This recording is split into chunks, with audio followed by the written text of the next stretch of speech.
and welcome to Outlaw Gamer Radio, the official podcast of OutlawGamers.com. This is the show where we live to play and play to live. I'm Brent Adams, joined by a man who's preparing a 37-second in-depth retrospective on just how different each of the Fast and Furious movies really are, Mr. Lauren Baumgarten. Lauren! They're not the same. They're not the same. No, they are not the same movie. I look forward to the 37 seconds it will take for you to explain all the differences to me. Every one of them is unique in its own way. That's right. As a snowflake. Actually, I don't think I've ever seen a Fast and Furious movie from beginning to end. God, I am so jealous of you. I think that's a true story. Now, although what you base that joke on, I think is pretty interesting, and so I can't wait to talk about it. But yes, I'm sure there's a lot of people who are unsubscribing from this podcast right now because apparently Fast and Furious is a big honking deal. If the weekend box office returns are to be believed, this seventh movie, the last one with Walker, is going to be like $1 billion fucking film. Which, number one, like I saw the first Fast and Furious film, which is why I haven't watched any other since. But number one, for that film franchise to command that kind of box office appeal, and number two, for the seventh installment to be the one that's doing it, that's pretty remarkable. So anyway, I guess congratulations to the Fast and Furious franchise. Not that's got anything to do with our show, but yes, and I won't be making that retrospective. It's not true. Oh, come on. I already made it. I shot it. It's in the can. It didn't come out the way I wanted it to. It was only 24 seconds. It took me over 48 seconds to make. Well, that defeats the point. Brent, good afternoon, good evening. How are you? How was your week? Oh man, my weekend was fantastic. Took my little baby girl Zeely to the park for the first time, and she got to swing on this little toddler swing, and that was her favorite experience of life ever so far, I think. And she also discovered that that outside is a much bigger room than our living room is, and that outside she can basically crawl indefinitely. And having that knowledge now has led her to conclude that she no longer wants to be in our living room. She wants to be outside, and so she is trying to escape at every opportunity she gets. Well, that is a problem. You should be tying her down to the couch, because if she spends time outside, she won't be playing video games. That's true. We have to discourage that kind of thinking immediately. But anyway, we do not want to encourage that. Well, I'm glad to hear that you had a nice weekend. That's awesome. Hey, before we get started today, Brent. Yes. I feel the need to thank our listeners yet again. You mean thank them after we've already thanked them? To thank them anon. To thank them again. We kind of gave a shout out last week. We hadn't thrown out a thank you in a while for the awesome financial support you guys have shown us, and donations being made to the club treasury on the site, on the front page of the site there. We are so grateful for it, and it keeps the show running. And after we brought it up last week, well, what do you know, but a number of people went back and added some subscription donations and some one-time donations, and we just want to say thank you again. These are the kind of things that allow Brent and I to do this show. It doesn't, it's whatever people give is much appreciated, and it's what pays for our server costs and all that kind of thing. And it's what has allowed us to do the show, Brent, for almost 5 years now. 5 years coming up soonish. And by soonish, I mean the end of this year. That's right. I realized, Brent, if only 4,000 people gave $5 each every month,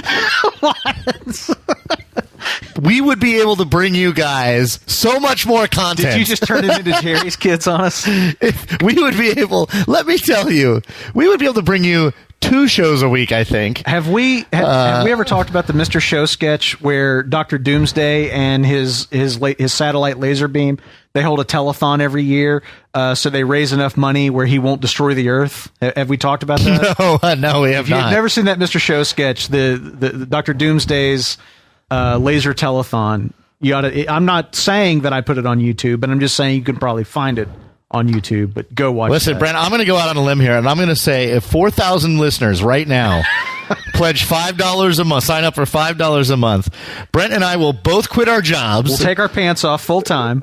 And we will give you 10 hours of audio content a week.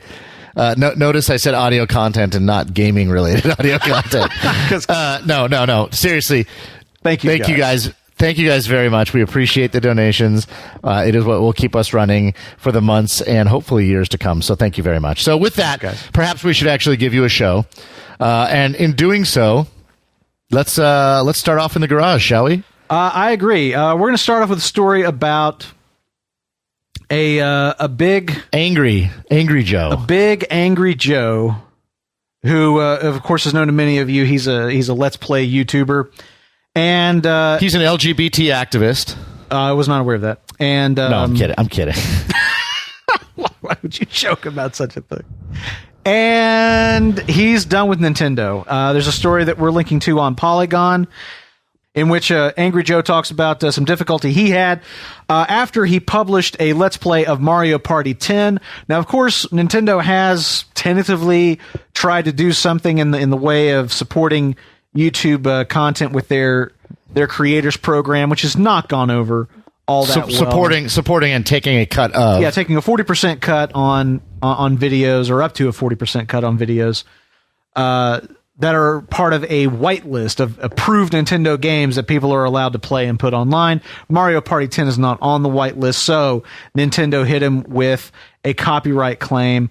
Rather than contest it or anything else, he took the video down and he stated that he's done with Nintendo. He's just not gonna do any more Let's Plays, and I think that's really too bad. I think it's too bad because I think that Let's Plays are or have become a pretty big part of game culture. Certainly they contribute to purchasing decisions, and it's too bad that Nintendo is making it so difficult for I guess it's too bad that Nintendo is making it so difficult for people to give them free advertising. Yeah, we talked about this before, Brent, on a previous show, this policy, and it doesn't really make sense to me that Nintendo wants to take a cut of the revenue that's generated by somebody else who's essentially giving them. I get that free money. Yeah, I'm not 100% sure I get it. I totally. Well, no. I get why they want it. I totally understand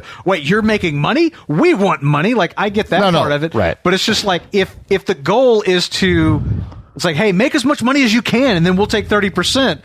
Then why would you stop people from doing that? Yeah, I don't really understand it, but this is certainly. I mean, I'll be curious to see how this shakes out, because the bottom line is, if Nintendo's the only one doing this, then they're really doing themselves damage. If other YouTubers that are along the lines of Angry Joe stop using their content, showing their content on their channels. Now, if Microsoft and Sony jumped on the same bandwagon as Nintendo, Angry Joe couldn't obviously say, "Screw it, I'm not doing any of those companies' games or products." Then they might have a problem. But right now, it's just Nintendo out there alone. And if other Let's Play YouTubers start doing what Angry Joe has done, Nintendo could really lose some revenue, I think. And I think they would be wise to take heed of what's happening, because these YouTubers have a direct line to their customer base, an absolute direct line. And frankly, they're even despite the tarnished reputations of some of the YouTubers or the Let's Players in general, based on taking money for to make certain videos or positive reviews or whatever. Despite that, I still think that those YouTubers are significantly more trusted by the populace at large than any company, even a Nintendo, which is generally a well-regarded company. And so I don't think they're a population that you want to alienate, and I think this is going to really come back to bite them in the ass. I think that I think you're right, number one.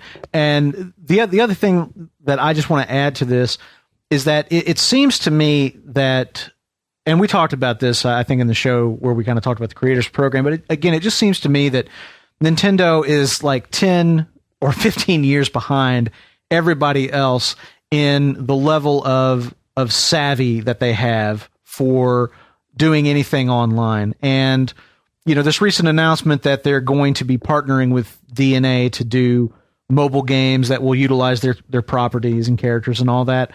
It's one of those things where I kind of wish, like, maybe you should turn policy making for the creators program over to them too, because if there's any other area of your business that could maybe stand to have some fresh eyes and fresh blood working on, it's this one. So I don't know. I guess my only hope is that, I mean, if Nintendo is going mobile and everybody kind of thought that like that could never happen, maybe this can get fixed too, as hopeless as it might seem right now. Anyway.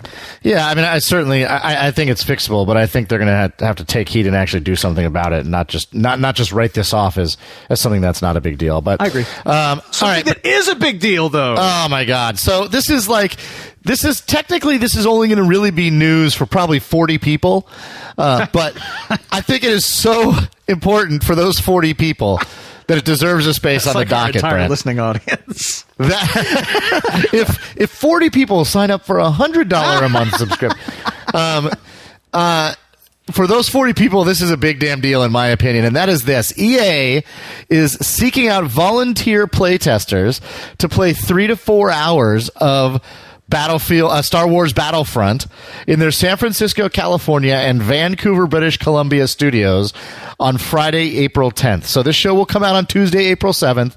You have a precious couple days to try and get yourself in on this action, to go to their offices in San Francisco or Vancouver and play Star Wars Battlefront for 3 to 4 hours. Now, they have a couple things, Brent. Number one, if you do this, not only do you get to play the game for 3 to 4 hours, but you will get 2 copies of the game for free as a thank you. Was it 2 copies of this game or just 2 copies of other EA games?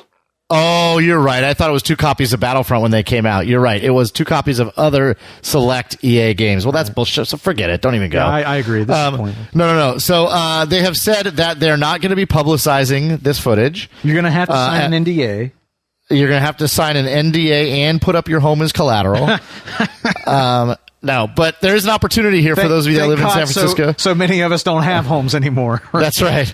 For those of you that live in San Francisco, Vancouver, this is a pretty cool thing. And Brent, on the heels of, we are at this point just about a week and a half away from what will hopefully be not only a new Star Wars trailer. I think there's rumors there will be a new Star Wars trailer coming out of Star Wars Econathon or whatever it is. Celebration. Star Wars Celebration.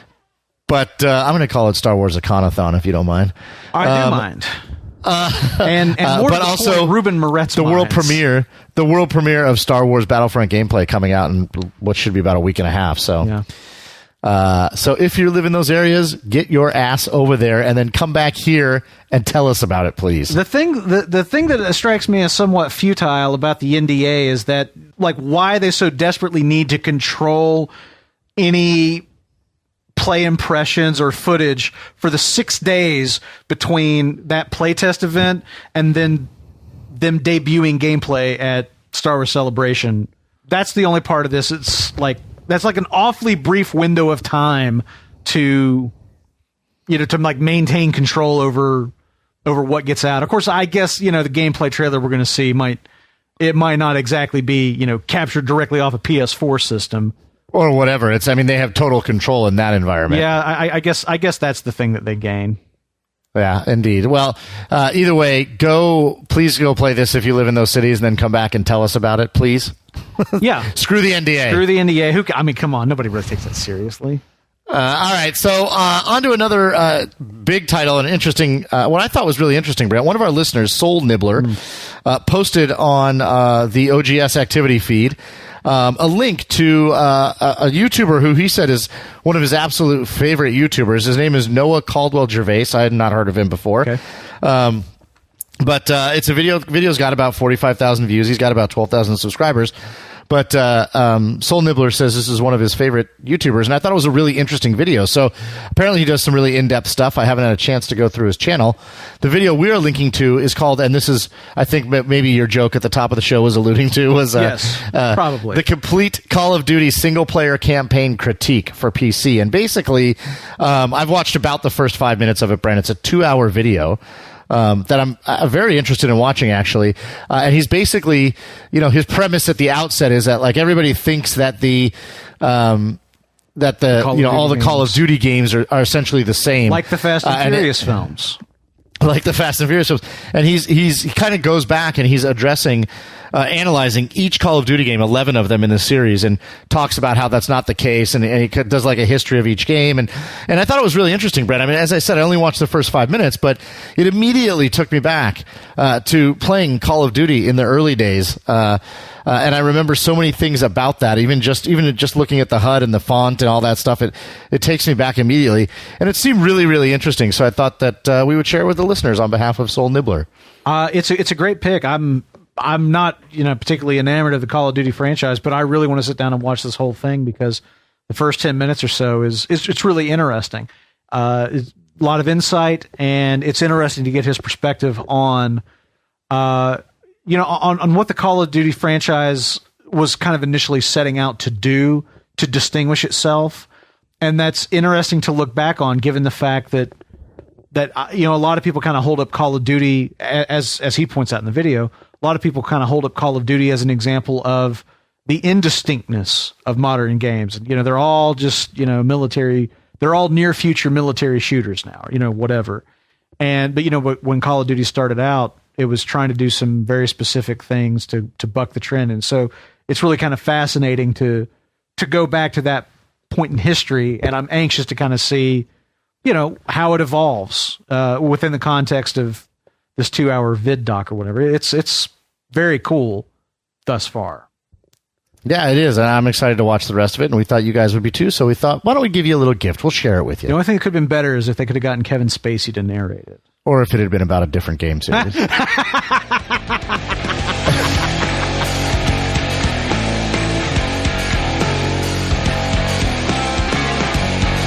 right, guys, we are out of the garage and into the clubhouse. We're going to kick our feet up and chat for a while about something a little bit more in-depth in the gaming industry. But before we do, Brent's going to run through last week's poll for us and break down for us how the answers shook out. Third time's the charm. What is your take on the UK education partnership strategy for underage gamers? This was the topic that we discussed last week, dealing with this UK educational partnership that informed people, threatening parents, basically, is threatening parents to go to the UK equivalent of child services if they find out that underage kids are playing 18 plus games. Here is how the Outlaw gamer audience reacted to that. In last place with 8% of the vote, you said, I think it's a good and effective strategy. 34% of you said, I think they should be involved on some level, but this wasn't the right way. And 58% of you joined Lauren and I in proclaiming this to be massive overreach. This isn't an issue for educators or government. So thanks very much for voting in the poll. Thanks very much for sharing your thoughts and your comments on that subject. We really do appreciate that, and always enjoy reading what you guys have to say, because you do bring so much insight and so many different perspectives to what we discuss on the show. So thank you. Indeed. Thank you guys very much for that, as always. This week, we have a new topic. This is a topic that was brought to us by one of our listeners, Whammy Time 91. It's a great name. Whammy Time. He wrote a post. He was just kind of musing on this particular topic and wrote a post on the activity feed of the website, as I said. And so I'm going to go ahead and read that, Brent, as a jumping off point. Whammy Time's post read as follows. I have a question, he says, or she, I suppose. Is the minimap ruining gaming? Don't get me wrong, I'm grateful to the minimap in a lot of games, but sometimes I ask myself, is it really necessary? I feel like you can almost play the entire game just looking at the minimap in some cases. For example, Assassin's Creed Shadow of Mordor. Whenever we talk about these open world games, we talk about immersion, and I think the minimap has a big effect on us, on taking us out of that immersion just by being there. I realize that a lot of games have the option to turn off the feature, as well as a few other HUD options, but why doesn't every game do this? I don't think it would be difficult to program a script to toggle the minimap on and off. However, if you ask me, it's better off not being there in the first place.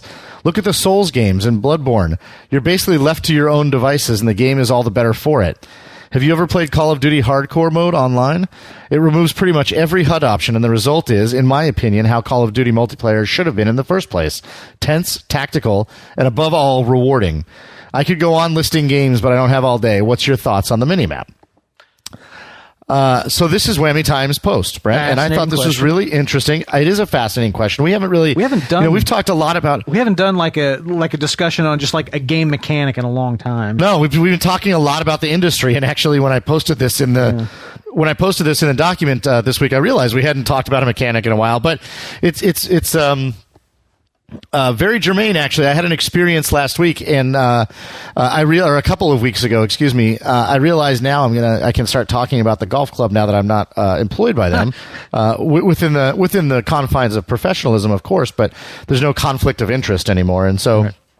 I will be talking about it a little bit when we hit the road and talk about what we're playing. But I had an experience in the golf club shortly before I left the company, where I was actually talking to you, Brent, and I don't know that you and I have talked about this, but I was talking to you. You had sent me a text message or a message over Google Hangouts, and it pops up in the right-hand corner of the screen on the computer, a little IM box. Okay. And it popped up, and we were talking, and I was waiting to hear a response from you, so I didn't minimize that little IM box. And that IM box, I was playing the golf club at the time, doing some work. And that IM box sits directly over the piece of the HUD in the golf club that shows you after you've taken a swing whether or not how straight you hit the ball. Okay? So what I found happening, and I mind you, I've put hundreds and hundreds of hours into this game.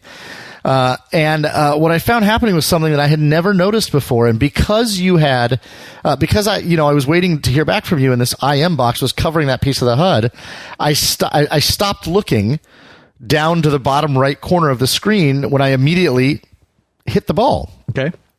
And I didn't even realize I had been doing this. Right. But what I had been doing apparently is I would swing the ball, and the first thing I did was look down to the bottom right to see if I hit it straight or not. Okay. And by not doing that, I was now watching the ball come off of my club face and fly through the air. And it completely changed how the game felt. It made the game more immersive, so much more immersive. Feels so much more like, because in real life, when I hit a golf ball, I take a swing, the ball comes off the club face, and I look up and watch the ball go down the fairway. And so I was... By covering up that piece of the HUD, I was actually replicating what I do in real life. And it was so powerful that I immediately emailed the executive or the producer of the game and the game's designer and brought their attention to this and said, hey, we should consider this. This really just changed how I'm experiencing the game in a very powerful and emotional, fundamental way. And so I thought it was really interesting when Whammy posted this, because I just had an experience like that was very, very powerful. And I think he's really hit the nail on the head. I don't know if I feel that strongly about it. It's interesting because I was thinking about this very thing very recently myself in playing Skyrim, which I'll talk a little bit about when we get to the road. But I've been using a lot of mods with Skyrim, and I've been looking into mods that change some of the gameplay mechanics a little bit, introduce survival aspects and things like that. And I was thinking about when I used to play DayZ and how that game experience was really interesting based on the fact that you didn't have a mini HUD, you didn't have a mini map. Even if you had a regular map, it didn't mark your position on the map unless you got the in-game GPS. You could be looking, like I would pull up a map on my iPad and leave it sitting next to the monitor, but I'd still have to be kind of figuring out where I was the way you would actually do in orienteering. You still, you're looking at a map. Right. You don't necessarily know where you are until you find some major landmarks and that kind of thing. And I was thinking that experience might be kind of cool to have in Skyrim. And there are mods and things that will introduce, survival aspects similar to DayZ, like hypothermia, thirst, hunger, that kind of stuff. And I was thinking about the fact, Skyrim just doesn't have a mini map exactly, but it does have a compass at the top of the screen, and there will be icons on the compass that will show you if you're walking in the direction of a structure that you can enter, or a town or something like that. And if you haven't discovered it, then it's kind of grayed out. But you can look at, like yesterday, I was playing the game and I saw there's must be a cave or something over here that I haven't found yet. So I walk in that direction, and then sure enough, I find a cave, and it comes up and says, such and such hollow discovered, or, whatever. And I was thinking about, there's a lot of mods for Skyrim that are specifically about immersion, and I was thinking about whether or not I would want this. And I was thinking about the Grand Theft Auto games, which obviously make a lot of use of the mini-map as you're playing and whatnot, and thinking, could I get away without it? And the answer is, at some point in my career of playing a Grand Theft Auto game, yes, I could do without a mini-map. But I was also trying to think about getting dropped into, say, Liberty City and Grand Theft Auto 4, getting dropped into Liberty City at the beginning of the game and not having a mini-map, and just having to get around based on looking at street signs or following directions to landmarks and things like that. And it would absolutely change the gameplay in a really profound way. And it would be immersive, having a GPS notwithstanding. But I don't know if I would want to do it. Like, I don't know if it would become so frustrating that I wouldn't want to do it that way. Like, at some point I could kind of do without it, but I don't know if I would want to start the game that way or not. On the other hand, though, games like DayZ and stuff that are basically like what he's talking about, that have no kind of help on that front, I do really enjoy those experiences, but it's a very different experience. It's much slower paced, and a lot of the gameplay is just figuring out where I am and where I want to go and so forth. Well, hold on. So let me pose this to you, Brent.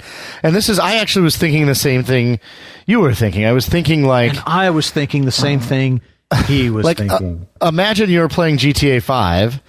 And you had to actually learn all the streets, right? I mean, I just moved to a new geographic location in the real world, and I couldn't. I mean, I've been here a month, and I barely know where I'm going. How would you so get how long would GPS?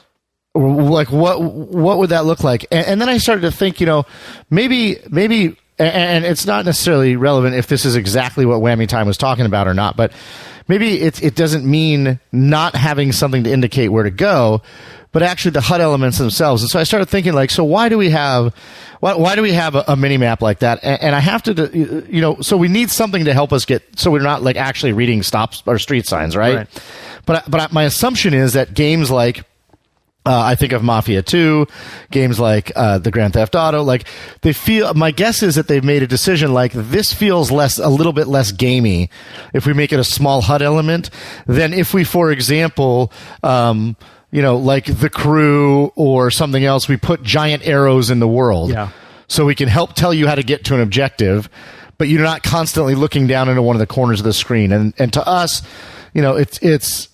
it's less gamey. It feels more real if we don't have something like that.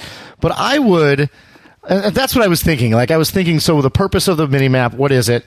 And are there other ways to do it? Yes, there are. So why would somebody like GTA or Red Dead or whatever choose the minimap over some sort of in-game 3D indicator that would keep your focus in the world, right? Instead of pulling it down to one of the corners of the screen. And my guess is a giant floating blue arrow would feel wrong in Red Dead Redemption. That's the theory, right? Yeah.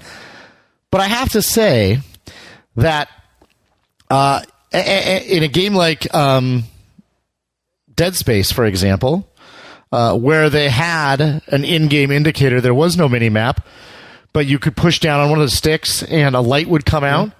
And show you the path you needed to be going. And show you the pathway. Yeah. That did not feel overly gamified to me. Well, that's very true.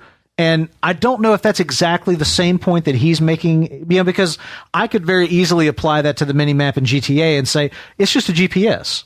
I mean, they could make it just a GPS. It's like, look, you got a GPS in your car, and it shows you how to get to the objectives that you need to get to, I mean, there's no greater stretch than that. And I think that it maintains immersion just as well as something like the thing you're talking about in Dead Space. But maybe what he's talking about is just, stripping away even that layer, or at least giving you the option to. I think that's the main thing, is he's saying, like, why don't devs let us take that away if we want to?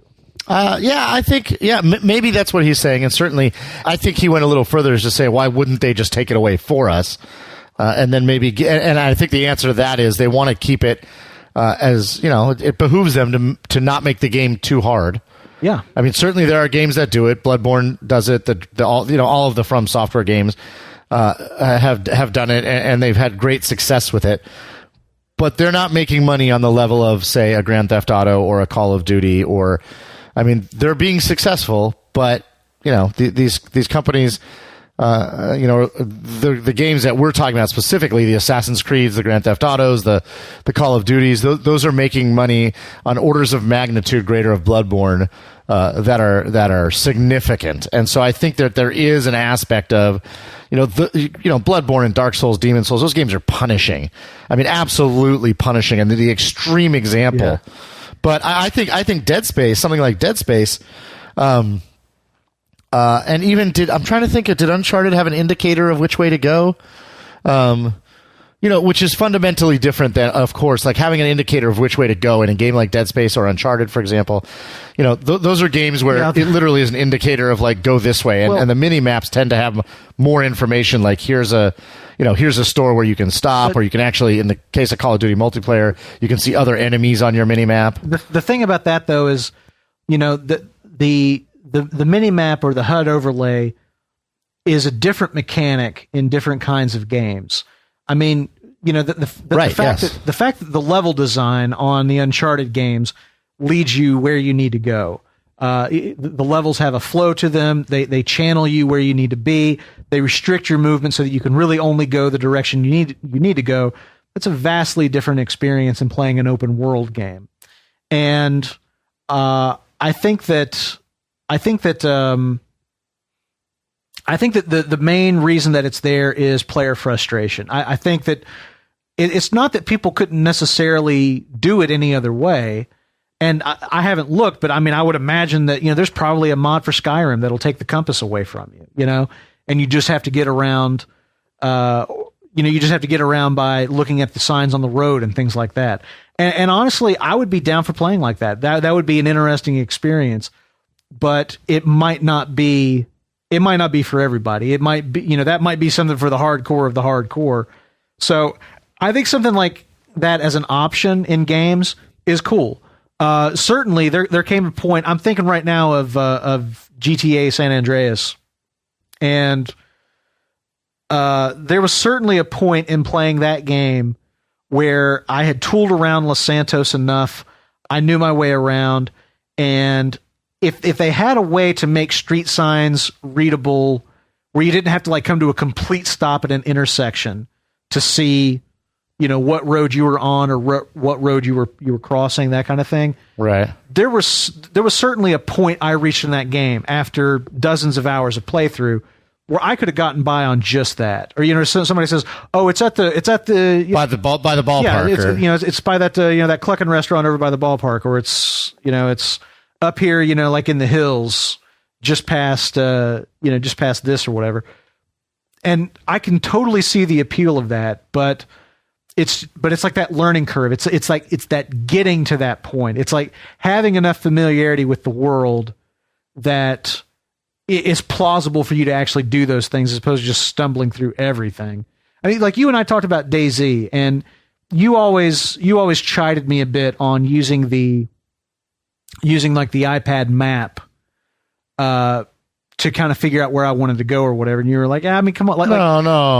No. I used to have a map pulled up all the time playing that game. Okay, well, then you just broke my balls for it but my point, though, is that the argument that I would give to that, though, is the character I'm supposed to be playing is supposed to be from Chernarus.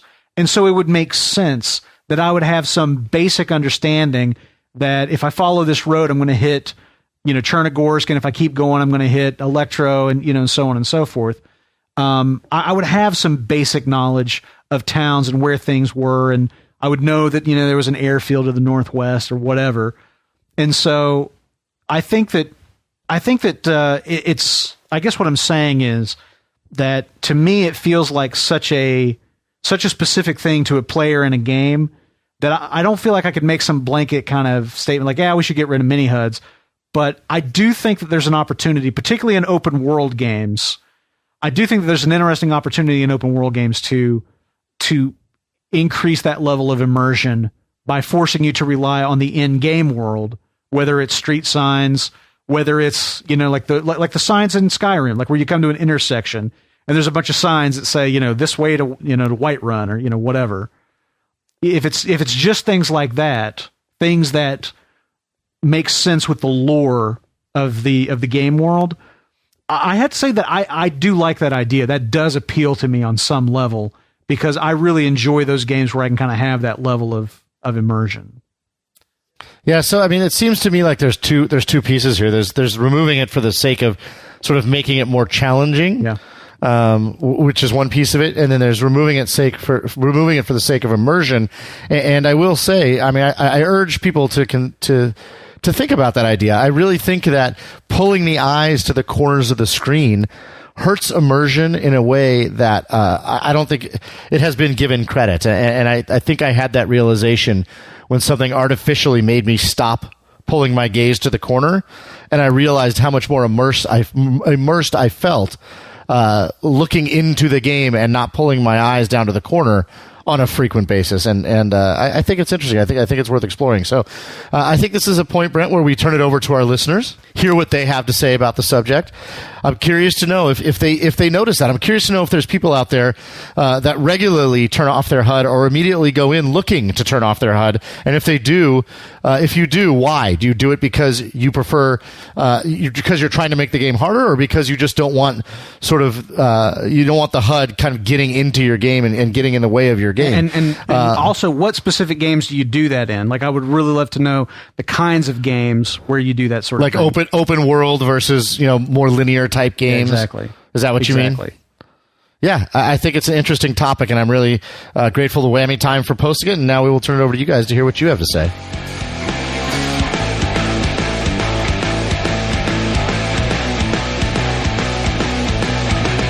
All right, guys, we're going to hit the road, talk about some of the games that we've been playing this week. So throttle up, and I was going to say buckle up, but that really does not work in the context of the motorcycle motif. So listen to what Lauren has to say now about Bloodborne. Put on your damn helmets.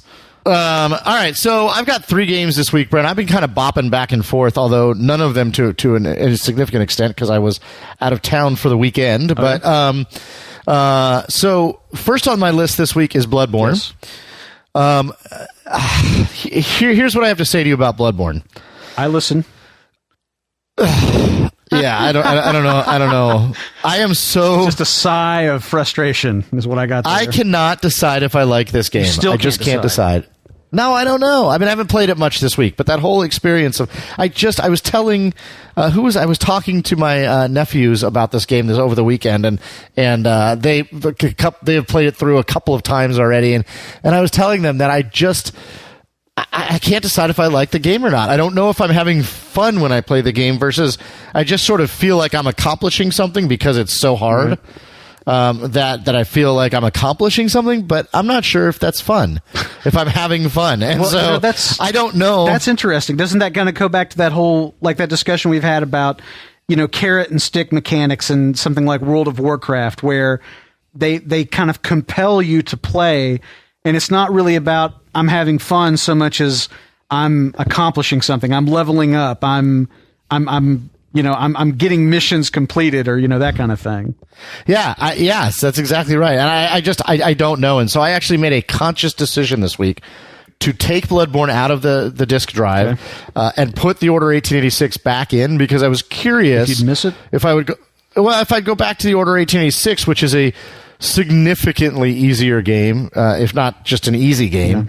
Yeah. And if I would go back to the Order 1886, it would make me feel like, wow, the Order sucks, and I should be playing Bloodborne, and that wasn't the response that I had. And I'll talk about the Order in just a couple of minutes. But yeah, I'm still on the fence with Bloodborne. If you catch me at any given moment of the day, if you came up to me and asked me to buy it, I might just sell it to you at any given moment of the day, and then 2 hours later, I might be thinking about going and playing it when I get home. And I don't know where I stand on this one yet. So there'll be more to come on this one. That's crazy. Yep. I've been playing Skyrim. I thought that I would have been playing Alien Isolation in Skyrim, but I'm just playing Skyrim. And it is that good and addictive. It is. It's really, really fun. And I have gotten into it in a big, big way. The thing about playing Skyrim the way I'm playing it right now on PC and with a focus on exploring mods, it's more problematic than I imagined it would be. I kind of thought it would be this great sandbox of experimentation and it would be really fun, but it's actually like doing the mods thing is really a rabbit hole. And I had not anticipated, maybe not for everybody, maybe it's me, I don't know, being slightly obsessive compulsive or something like that. But I have found that playing this game and playing with mods really is, I find that I'm splitting my time almost half and half between reading and researching and installing mods and then playing the game. And I'll play the game for 15, 20 minutes and then I'll quit and I'll go back over to the Nexus Mods website and I'll look. No, I'll give you an example. Like I'm walking along. I'm very familiar with this cycle. I'm Brett. walking along and I'm looking at the grass. I'm like, that grass looks kind of hinky. I wonder if I could get better grass. Quit the game, go to Nexus Mods, start looking for things to upgrade grass. Okay, so now I'm looking at a bunch of grass mods, and I'm looking at the most. Right. Now you're comparing. That's you're right. you're I'm like shopping. You're looking at the reviews, the Amazon reviews, of the various grass mods. I'm looking at the number of endorsements, the number of downloads. I'm looking at the number of required. Okay, does this require a bunch of other mods that I'm going to have to install? Do I already have the required mods that this thing has? And how's it going to impact performance? Because by and large, I'm getting away 60 frames a second using like 4K texture packs. I'm kind of striking a relatively good balance between graphic performance and graphic aesthetics. And so, how is this going to impact performance? I'm going to lose frames per second. And, all this stuff. And at some point I'll be like, I played the game for 20 minutes and I've been sitting here looking into this grass mod for 45 minutes. And then, I'll pick one, I'll install it, I'll go back in the game, I'll play it for an hour, and then I'll be like, yeah, I kind of want to try a different grass mod. This one's not really doing much for me. It's like that kind of thing, So I've really actually had to kind of restrain myself a bit and just say, you know what, I'll install maybe one new mod a day, and I'll research it in my downtime. Like if I'm sitting upstairs, we're hanging out in the living room, Z's playing on the floor, my wife's maybe watching TV or something, I'll sit there on the iPad and I'll browse through Nexus Mods or something like that, and I'll browse through Nexus Mods and I'll pick out a few things that look interesting, and the next time I sit down to play, I'll install one of them and then keep playing. But even that is problematic because some of the things I want to try, like the one I was talking about in the last section, that there's a mod called Frostfall that adds some kind of survival aspects to the game, and I'm really intrigued by it. It sounds really, really fun and something that would be right up my alley. But they say flat out, it's really better if you start a new game when you do this. If you try to introduce this into an existing game, it can be problematic. And so I'm like, oh, do I want to risk, like screwing up my game? Because I've actually had to reinstall twice because I've installed mods that have conflicted and I've ended up not doing things correctly, and I've had to reinstall, and I really don't want to do that again. On and on and on it goes. But to bring this story to a conclusion, I love playing Skyrim. I'm having a fantastic time with it, and because I have limited time, I'm really having to kind of triage what I do. I'm sticking predominantly to main quest things, and then side quest stuff that interests me for some specific reason. If it in any way it sounds just like a bounty pickup mission or something like that, and I don't need that. I'll go do something else. So I'm being pretty cutthroat with my time as far as that kind of thing, and just really trying to play the stuff in the game that I'm interested in and not get too sidetracked, which is easy to do in that game. And I'm having to sort of apply the same philosophy to the mod stuff. I'm probably not going to do I'm not going to try every single mod I come across, even though I really want to, because if I do that, I'll end up doing nothing but installing and uninstalling mods and playing for 5 minutes to see how much better the sunset looks instead of actually playing the game. And so I kind of feel at this point, I'm almost feeling like the smarter strategy would be to play through the game, the main storyline. I mean, play through the main storyline, do some side quests here and there, but just play through the main storyline and go ahead and finish the game. Then install a bunch of these mods and just play through another game where I'm mostly just kind of doing sandbox type stuff. It's such a good dude. It's such a good game. I'm excited that you revisited it. I'm glad to hear you're having such a great time with it and enjoying the modding part of it as well. The modding part of it is very, very cool. It is. It's exceptionally. I mean, it's just amazing. It's amazing how specifically you can tune that game to your tastes, your play style. I mean, everything. Like really fundamental game mechanic stuff. It's amazing. Yeah, it's a great game. All right, so my other two games, Brent, The Order 1886, I alluded to the fact that I had sort of forced myself to put that disc back in just to compare and contrast it with Bloodborne. Yeah. I'm still in the same place about that game. It actually kind of feels like Bloodborne a little bit in the context of just not sure how I feel about it. The game is it misses so many opportunities. But I'm watching, I'm playing the game, and I'm thinking to myself, if you can accept this game for what it is, if you don't judge the game and you think of it as like, an experimentation almost, the way you might like Heavy Rain or something like that, where this company is trying to make something that is more cinematic, and I don't use that term flippantly, but more like a movie. Right. And you accept that about this game, and you recognize that it is as much interactive movie as it is video game, and you're willing to accept that, and you are able to obtain the game for a dollar amount that feels okay with you in that context. $20, $25. I think the game is enjoyable, and it's really, there's so many things about it that are really, really polished. I think it's a missed opportunity, because I think this game could have been a Game of the Year contender if they understood the nature of pacing in a video game, and they didn't.